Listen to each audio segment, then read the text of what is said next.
ഭൂമിയിൽ നിന്ന് ഏകദേശം 400 കിലോമീറ്റർ ഉയരത്തിൽ മണിക്കൂറിൽ 28,000 കിലോമീറ്റർ വേഗതയിൽ സഞ്ചരിക്കുന്ന ഇന്റർനാഷണൽ സ്പേസ് സ്റ്റേഷൻ. അവിടെയുള്ള ഒരു ബഹിരാകാശ സഞ്ചാരിക്ക് ദൗത്യത്തിനിടെ ശാരീരികമായ അസ്വസ്ഥതകൾ സംഭവിച്ചാൽ എന്ത് ചെയ്യും? ഭൂമിയിലേതുപോലെ അടുത്തുള്ള ഒരു ഹോസ്പിറ്റലിലേക്ക് ഓടിയെത്താൻ അവിടെ കഴിയില്ല. വിളിച്ചാൽ ഞൊടിയിടയിൽ വരാൻ ആംബുലൻസുകളുമില്ല. ഗുരുത്വാകർഷണമില്ലാത്ത ആ ശൂന്യതയിൽ ഒരു ജീവൻ രക്ഷിക്കുക എന്നത് ശാസ്ത്രത്തിന് മുന്നിലെ ഏറ്റവും വലിയ വെല്ലുവിളിയാണ്. അതുകൊണ്ട് തന്നെ ബഹിരാകാശത്തെ മെഡിക്കൽ എമർജൻസികൾ പരിഗണിക്കുക എന്നത് ഏറെ സാഹസികത നിറഞ്ഞ ഒരു കാര്യമാണ്. ഭൂമിയിലെ ചികിത്സാ രീതിയല്ല ബഹിരാകാശത്ത്. അവിടുത്തെ പ്രധാന വില്ലൻ മൈക്രോഗ്രാവിറ്റിയാണ്, അഥവാ ഭാരമില്ലായ്മ. ഭൂമിയിൽ ഒരു മുറിവ് പറ്റിയാൽ രക്തം താഴേക്ക് ഒഴുകും. എന്നാൽ ബഹിരാകാശത്ത് രക്തം വലിയ തുള്ളികളായി വായുവിൽ അങ്ങനെ ഒഴുകി നടക്കും. ഇത് ശസ്ത്രക്രിയകൾ അസാധ്യമാക്കുന്നു. കൂടാതെ ഭാരമില്ലാത്ത അവസ്ഥയിൽ ശരീരത്തിന്റെ അവയവങ്ങളുടെ സ്ഥാനം ചെറിയ രീതിയിൽ മാറാം. ഇത് രോഗനിർണയം പ്രയാസകരമാകും. നമ്മുടെ പ്രതിരോധ സംവിധാനം പോലും ബഹിരാകാശത്ത് ദുർബലമാകുമെന്നാണ് പഠനങ്ങൾ പറയുന്നത്. ഓരോ ബഹിരാകാശ സഞ്ചാരിയും ഒരു പരിധിവരെ ഡോക്ടറാണ്. വിക്ഷേപണത്തിന് മുൻപ് അവർക്ക് മാസങ്ങളോളം നീളുന്ന മെഡിക്കൽ ട്രെയിനിങ് ലഭിക്കുന്നുണ്ട്.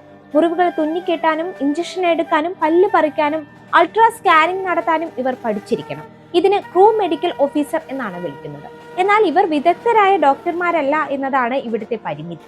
ഇന്റർനാഷണൽ സ്പേസ് സ്റ്റേഷനിൽ ഒരു ചെറിയ ഐസിയുവിന് സമാനമായ സൗകര്യങ്ങളുണ്ട്. ഹെൽത്ത് മെയിന്റനൻസ് സിസ്റ്റം എന്നാണ് ഇതിനെ വിളിക്കുന്നത്. ഇതിലൊരു പോർട്ടബിൾ ഡിഫിബ്രിലേറ്റർ, വെന്റിലേറ്റർ, മരുന്നുകൾ എന്നിവയുണ്ട്. ഭൂമിയിലുള്ള ഡോക്ടർമാരുമായി വീഡിയോ കോൺഫറൻസിംഗിലൂടെ സംസാരിക്കാൻ ഇവർക്ക് സാധിക്കും. ഇതിനെ ടെലിമെഡിസിൻ എന്നാണ് വിളിക്കുന്നത്. മറ്റൊരർത്ഥത്തിൽ പറഞ്ഞാൽ താഴെയുള്ള ഡോക്ടർമാരുടെ നിർദ്ദേശം അനുസരിച്ചാണ് മുകളിലുള്ളവർ ചികിത്സ ചെയ്യുന്നത്. ഒരാളുടെ ഹൃദയമിടിപ്പ് നിലച്ചാൽ നൽകുന്ന CPR ബഹിരാകാശത്ത് നൽകുക എന്നത് സാഹസികമാണ്. ഭൂമിയിൽ നാം രോഗിയുടെ നെഞ്ചിൽ ശരീരഭാരം ഉപയോഗിച്ചാണ് അമർത്തുന്നത്. എന്നാൽ ബഹിരാകാശത്ത് നമ്മൾ അമർത്തുമ്പോൾ നമ്മുടെ ശരീരം മുകളിലേക്ക് പൊങ്ങും. ഇതിനായി ഡോക്ടർമാർ പ്രത്യേക രീതികൾ വികസിപ്പിച്ചിട്ടുണ്ട്. ഒന്നെങ്കിൽ ചുവരിൽ കാലൂന്നി രോഗിയെ അമർത്തും, അല്ലെങ്കിൽ രോഗിയെയും ഡോക്ടറെയും ബെൽറ്റുകൾ ഉപയോഗിച്ച് ബെഡിൽ ബന്ധിപ്പിക്കണം. സ്ഥിതിഗതികൾ നിയന്ത്രണത്തിന് അപ്പുറമാണെങ്കിൽ ഏക പോംവഴി ഭൂമിയിലേക്ക് തിരികെ വരിക എന്നതാണ്. സ്പേസ് സ്റ്റേഷനിൽ എപ്പോഴും ഘടിപ്പിച്ചിട്ടുള്ള സോയുസ് അല്ലെങ്കിൽ സ്പേസ് എക്സ് ക്രൂ ഡ്രാഗൺ പേടകങ്ങൾ ഇതിനായി ഉപയോഗിക്കാം. എന്നാൽ അത് അത്ര എളുപ്പമല്ല. ഒരു രോഗിയുമായി വേഗത്തിൽ അന്തരീക്ഷത്തിലേക്ക് പ്രവേശിക്കുന്നത് ആ വ്യക്തിയുടെ ആരോഗ്യത്തെ വല്ലാതെ വഷളാക്കിയേക്കാം. കൂടാതെ 3 മുതൽ 12 മണിക്കൂർ വരെ ഇതിനായി എടുത്തേക്കാം. ചൊവ്വയിലേക്കും മറ്റും നീളുന്ന ഭാവി ദൗത്യങ്ങളിൽ ഈ വെല്ലുവിളി ഇരട്ടിയാണ്. കാരണം അവിടെ നിന്ന് ഭൂമിയിലേക്ക് പെട്ടെന്ന് വരിക എന്നത് അസാധ്യവുമാണ്.